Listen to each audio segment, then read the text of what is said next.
Good morning all students. आज हम आप लोगों को प्राइमरी हेल्थ नर्सिंग में इन्फेक्शन यानी सेकेंड चैप्टर पढ़ा रहे हैं। उसमें आप लोग को हम टाइप्स ऑफ इन्फेक्शन बता चुके थे। अब आया आप लोग को classification of micro organism. Infection हम जानते हैं कि इन्फेक्शन जो है वो माइक्रो ऑर्गेनिज्म के कारण होता है। माइक्रो ऑर्गेनिज्म वैसे सूक्ष्म जीव जो हमारे शरीर के लिए हानिकारक होते हैं, वैसे माइक्रो ऑर्गेनिज्म के कारण हमें इन्फेक्शन लगता है। तो हम पहले जानेंगे क्लासिफिकेशन ऑफ माइक्रो ऑर्गेनिज्म यानी सूक्ष्म जीवों का वर्गीकरण के बारे में जानेंगे कि सूक्ष्म जीव कितने प्रकार के होते हैं उसमें, और सूक्ष्म जीव में जैसे बैक्टीरिया हुआ, वायरस, फंगस हुआ और प्रोटोजोआ, तो ये सब भी कितने प्रकार के होते हैं उनका भी वर्गीकरण जानेंगे। फिर उसके बाद हम कॉज ऑफ इन्फेक्शन के बारे में जानेंगे। तो अब ये है क्लासिफिकेशन ऑफ माइक्रो ऑर्गेनिज्म यानी सूक्ष्म जीवों का वर्गीकरण। तो सूक्ष्म जीवों का वर्गीकरण, संक्रमण सूक्ष्म जीवों जो हमारे शरीर के लिए हानिकारक हो। सूक्ष्म जीव संक्रमण का कारण होते हैं जो हमारे शरीर के लिए हानिकारक होते हैं। वैसे सूक्ष्म जीव के कारण होता है, संक्रमण सूक्ष्म जीवों के कारण होता है। तो किस तरह के सूक्ष्म जीव जो हमारे शरीर के लिए हानिकारक होता है, तो वैसे सूक्ष्म जीव को हम जर्म्स या पैथोजन भी कहते हैं। ठीक है। फिर है संक्रामक रोग, विभिन्न सूक्ष्म जीवों के कारण होता है। तो संक्रामक रोग सूक्ष्म जीवों के कारण होता है। तो सूक्ष्म जीव भी बहुत तरह का होते हैं। तो कौन कौन से सूक्ष्म जीव कौन कौन होते हैं, तो नाम हुआ पहले बैक्टीरिया जिसको हिंदी में जीवाणु कहते हैं। फिर है सेकंड में विषाणु यानी वायरस। फिर है फंगस यानी फफूंदी। फिर है प्रोटोजोआ। तो अब है आपको बैक्टीरिया कितने प्रकार के होते हैं उनके बारे में जानेंगे। तो जीवाणु इसमें हम नहीं लिखे हैं। जीवाणु एक यूनिसेलुलर यानी एक कोशिका से बना हुआ होता है। यूनिसेलुलर ऑर्गेनिज्म है यानी एक कोशिकीय ऑर्गेनिज्म कहलाते हैं। ठीक है। जीवाणु 4 तरह के होते हैं। ठीक है। जीवाणु का वर्गीकरण निम्न प्रकार से बांटा गया है। तो जीवाणु 4 प्रकार के होते हैं। इसमें भी कौन कौन से हैं? फर्स्ट है बैसिली। तो बैसिली जो है उसका आकार छड़ के समान होता है। छड़ के समान, वो स्ट्रेट होता है, सीधा होता है, छड़ के जैसा बैसिली का शेप होता है, बैसिली का आकार होता है। फिर सेकेंड में है कोकी।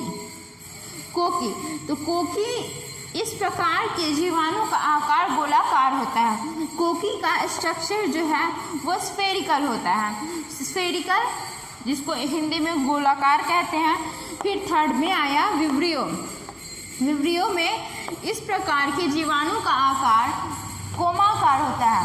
ये आपको हुआ कोमाकार, इसका शेप जो होता है विब्रियो का वो कोमाकार होता है।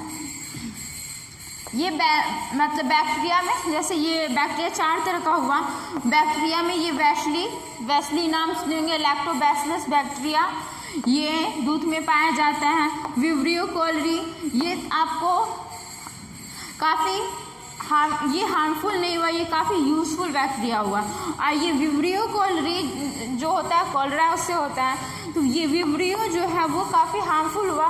तो इसी तरह से आपको इसमें बहुत सारे जर्म्स होते हैं जो हमारे माइक्रो ऑर्गेनिज्म होते हैं जो हमारे शरीर के लिए हार्मफुल होते हैं और कुछ ऐसे होते हैं जो हमारे शरीर के लिए यूजफुल होते हैं। ठीक है। तो विब्रियो है, विब्रियो का शेप कैसा होता है, तो वो होता है कोमाकार। फिर फोर्थ में आया स्पाइरिलम जिसको स्पाइरिला भी कहते हैं। ठीक है। इस प्रकार के जीवाणु का आकार कुंडली के समान होता है।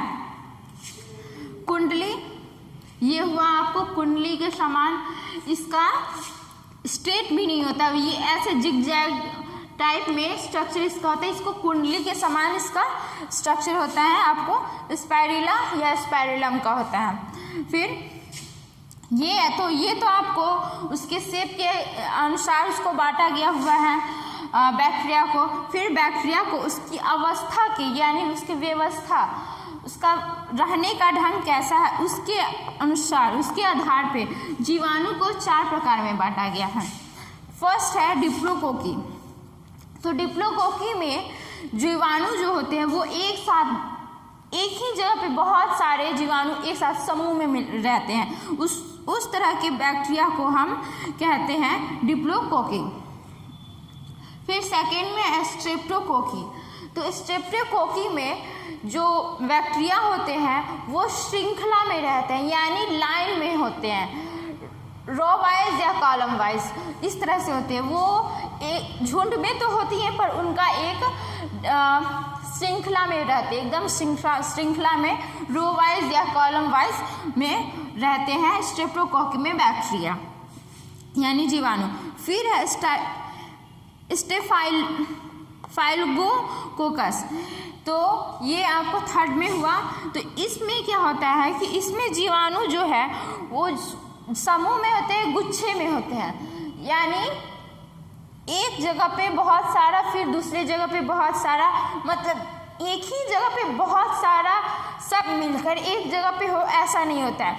ये गुच्छे में होते हैं, थोड़ा इधर थोड़ा उधर ऐसे करके ये गुच्छे में होते हैं।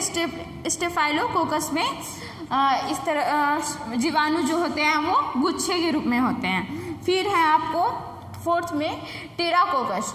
टेराकोकस नाम में ही टेरा है, यानी इसमें जो जीवाणु होंगे वो 4 के समूह में होंगे। तो वही है कि टेराकोकस में क्या होता है, इस प्रकार के समूह में जीवाणु जो होते हैं एक जगह पे एक समूह में, उसमें मात्र सिर्फ और सिर्फ 4 ही जीवाणु उपस्थित होते हैं। फिर दूसरे ग्रुप में क्या होगा कि उसमें ग्रुप में भी उसका एक समूह होगा, उसमें भी 4 होगा, फिर अगले में 4 होगा, इस तरह से।